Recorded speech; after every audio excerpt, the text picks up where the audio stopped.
The heart of every man craves a great adventure, but life doesn't usually feel that way. Jesus speaks of narrow gates and wide roads, but the masculine journey is filled with many twists and turns. So how do we keep from losing heart while trying to find the good way when life feels more like a losing battle than something worth dying for? Grab your gear and come on a quest with your band of brothers who will serve as the guides in what we call the masculine journey. The masculine journey starts here now.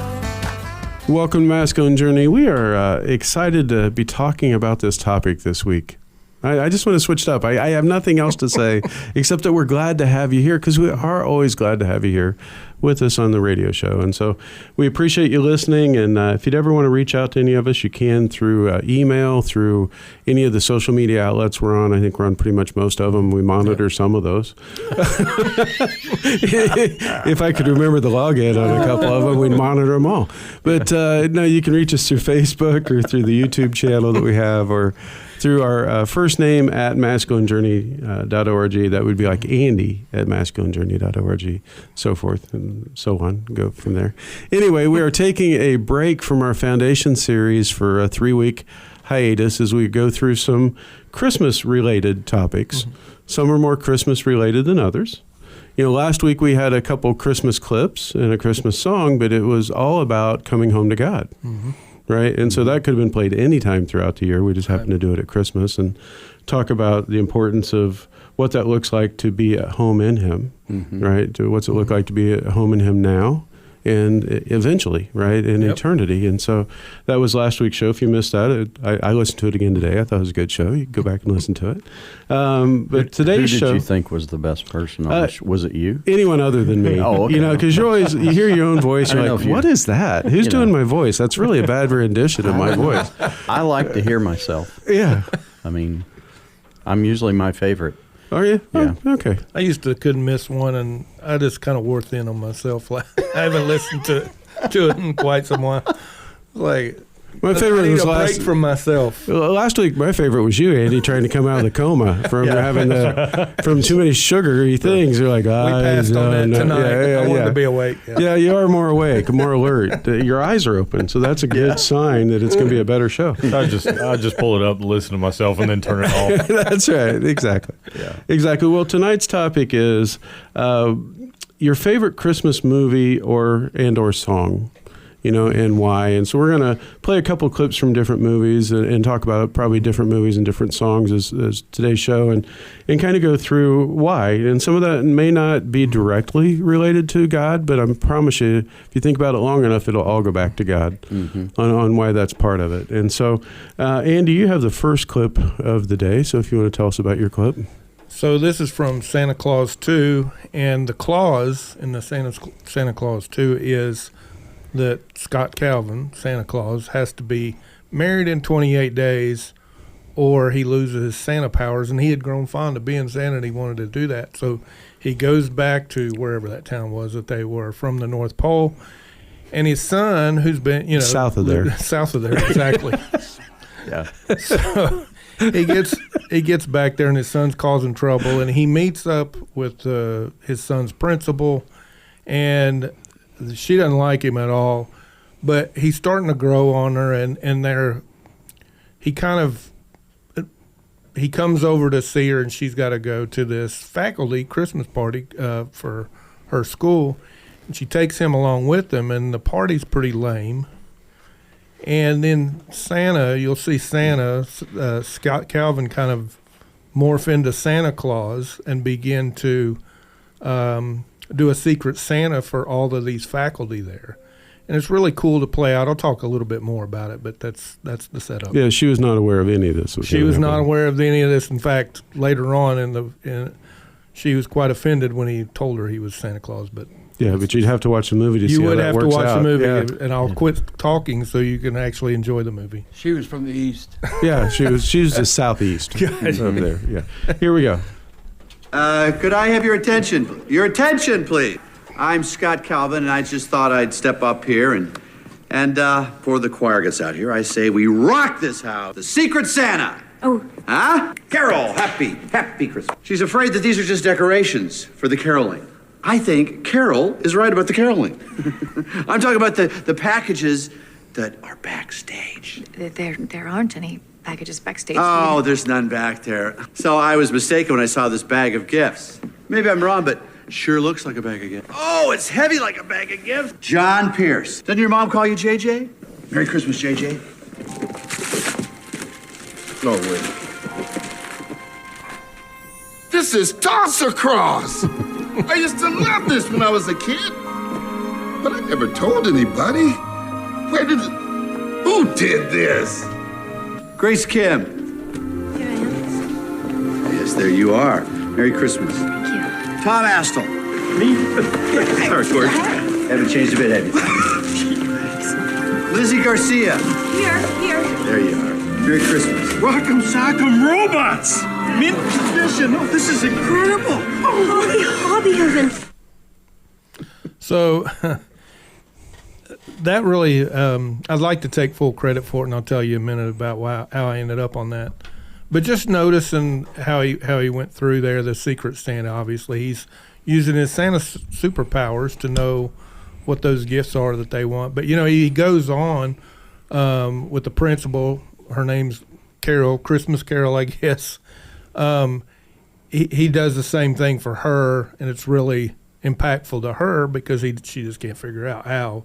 And like I was saying, is that she was quite offended when he actually said, Santa Claus, and they work through all that. But anyway, why I chose this was at church Sunday, a couple came up and they were doing communion, and ladies, it was just, I don't know who it was, but she was just giving an example of Christmas movies that she liked. And she brought this out that, it was a matter of, it's like God seeing us. God knows what we wanted at Christmas that we didn't get as a kid. That personal God that, that enters into our life. And even though he knows what our hearts need, and he knows that we need to be seen by him. The closest relationship with God at times, I know that I struggle with this.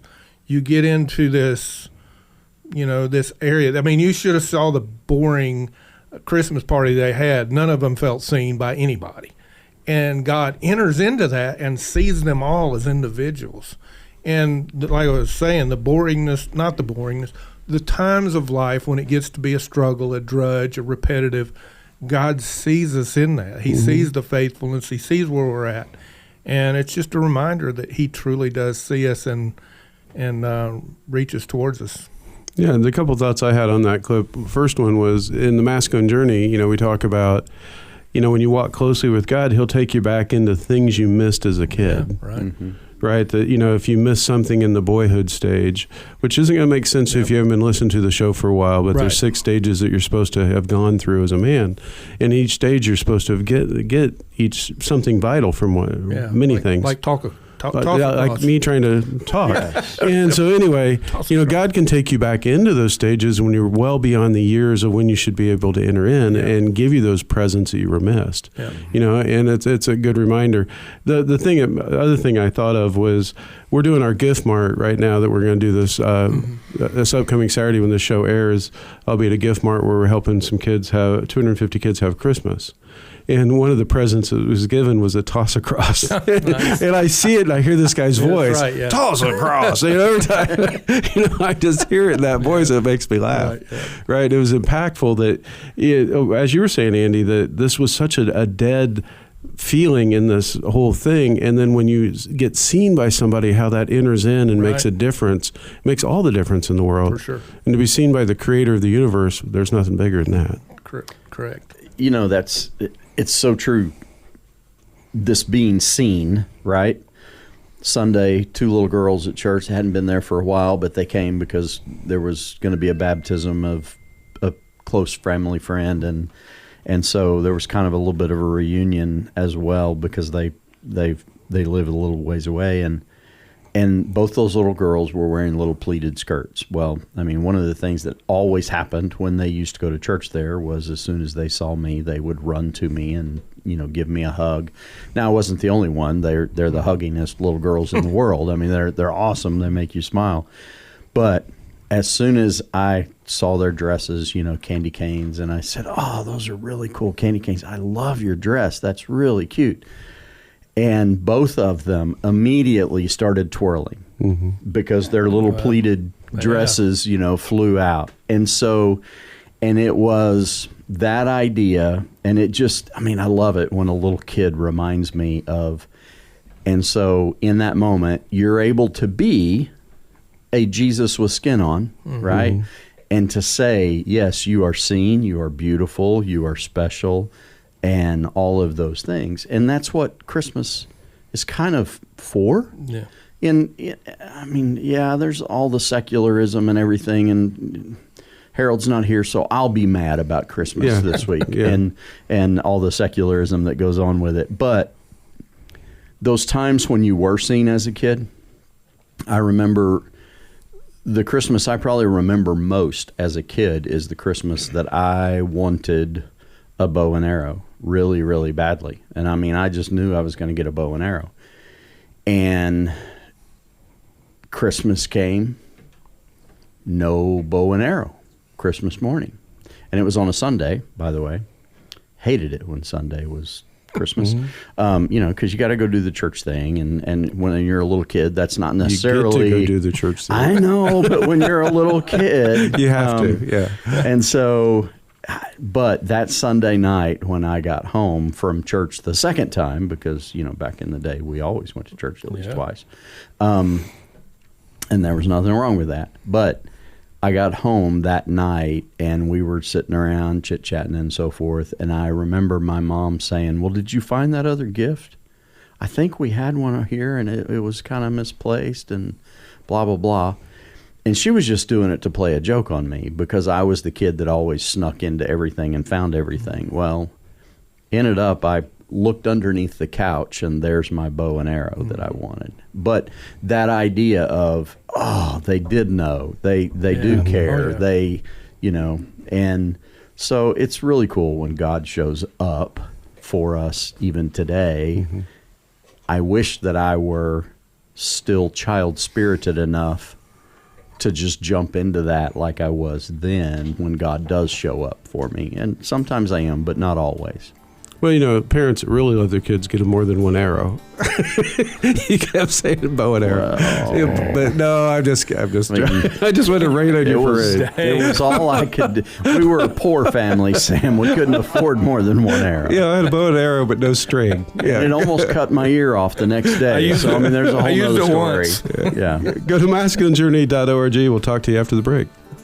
What we have at our boot camp is something that makes you stronger and gives you the strength to go on your regular walk with God.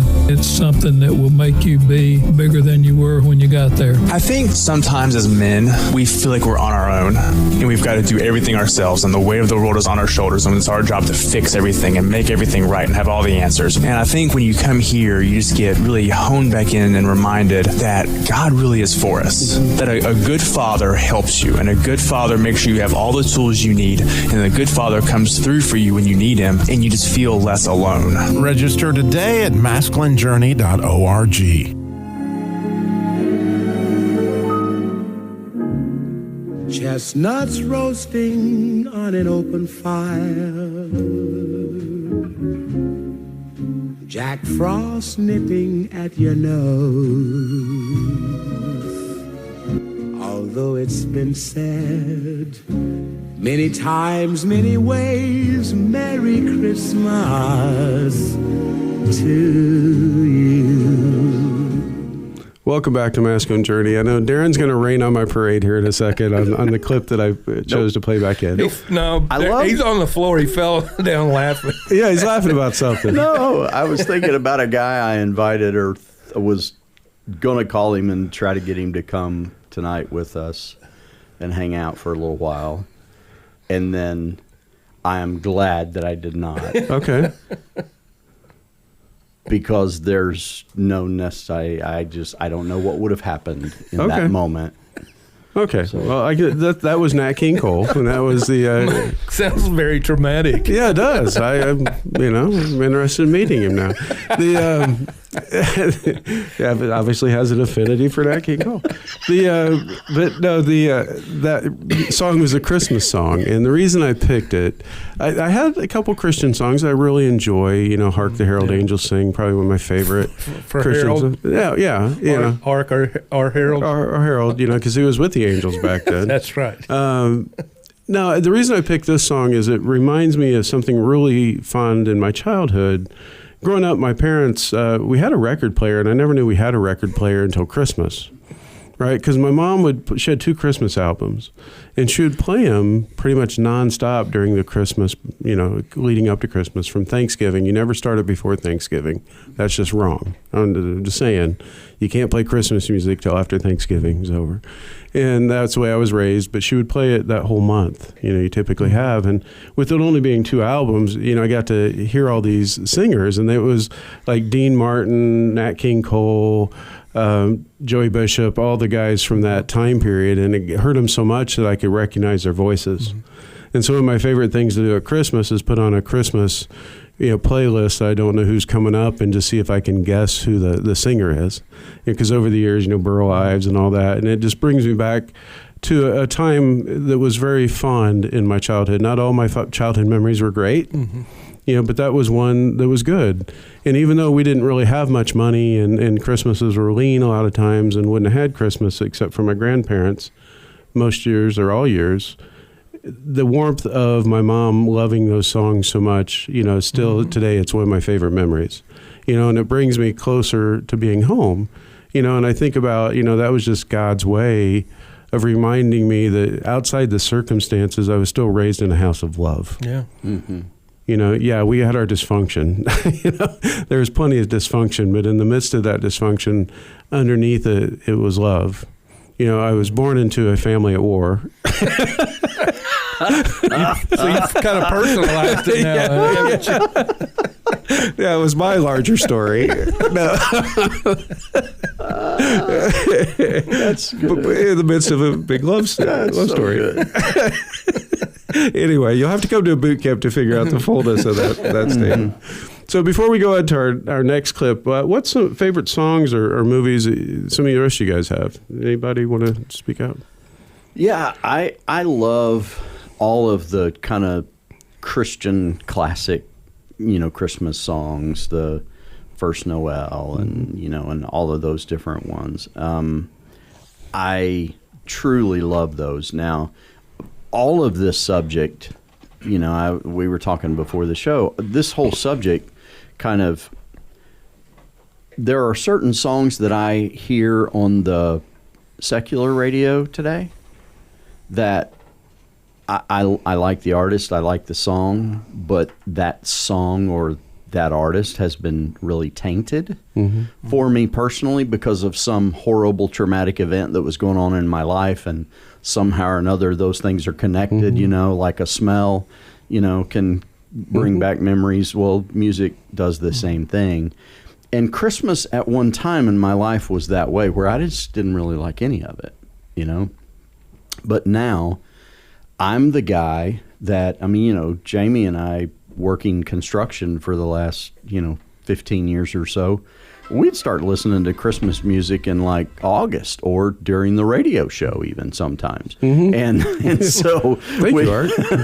But anyway, I mean, it just, because it was like, yeah, that it brings a smile to my heart. Now, I mean, I'm not going to be listening to it constantly, you know, 3 months before Christmas, but you know, a Christmas song every now and then. I mean, I have like random playlists, you know, your thumbs up kind of playlist and stuff, and one will hit every now and then. I don't skip it. I enjoy it. So, yeah.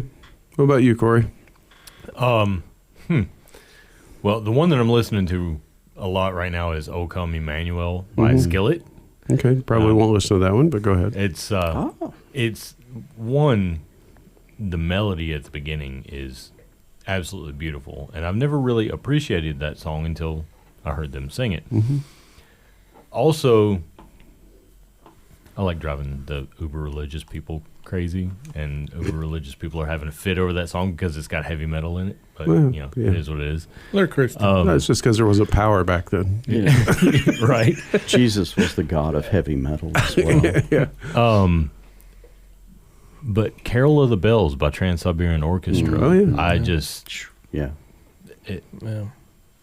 I just like it. Yeah. That's my genre of music that I enjoy. So, and that was the first concert that I ever went to. First real concert, not just, you know, some guys playing a couple of guitars in a warehouse. So that holds a special memory. Now, people I was with is what it is, but it was a first for me in my life, and it was an amazing show. So, yeah, It's good. still just like Trans-Siberian Orchestra. It's good. For me, it's you know, I submit a lot of clips on here for "It's a Wonderful Life," and that really came about. That's something we watched a lot of Christmas movies. Mom loved that stuff. Turn all the lights off. I mean, all the lights, and turn the Christmas lights on, and put some movie on. But I had gotten serious about God in my 20s, and Mom was really a kind of a spiritual mentor, and we just hit it off on that because she'd been praying for me to come back to God. And when she did, she kind of introduced me to "It's a Wonderful Life," and we just and she got the colorized version for me and stuff. And I don't know, there was just something there because life became more valuable to me.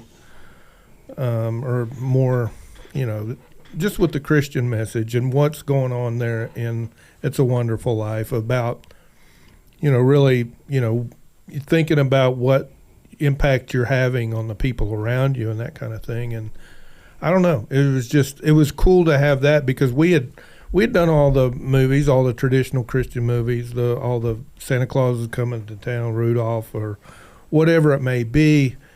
That, like I said, that she was big into the Waltons, and we would watch Waltons Christmas and stuff. But that at that time in my life, it made a big impression, and that's one of my favorites now. So, Grant, what about you? One of my best favorite was Scrooged. Okay. With a bunch of people, they're going for him. I said, okay, that's all because everything's doing is wrong. Yeah. Except. He got it right. He almost smiled. Yep. Yeah. Yeah. We got one last clip. I think I can get it in. We got a couple minutes left. This is from the Santa Claus. Yeah, and so this is a scene. I'm going to play it. Tim Allen's character has a son for Christmas. He's divorced from the boy's mother, and he tries to cook dinner, and it doesn't work out, so he takes him to Denny's, and this is what transpires.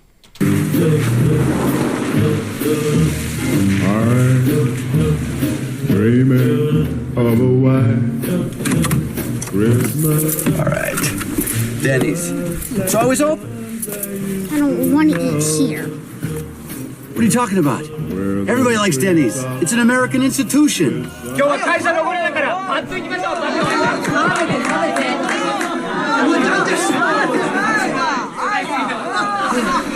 Are you with Hatsutashi? No. Dad wants the turkey. Oh, yeah. This way. Come on.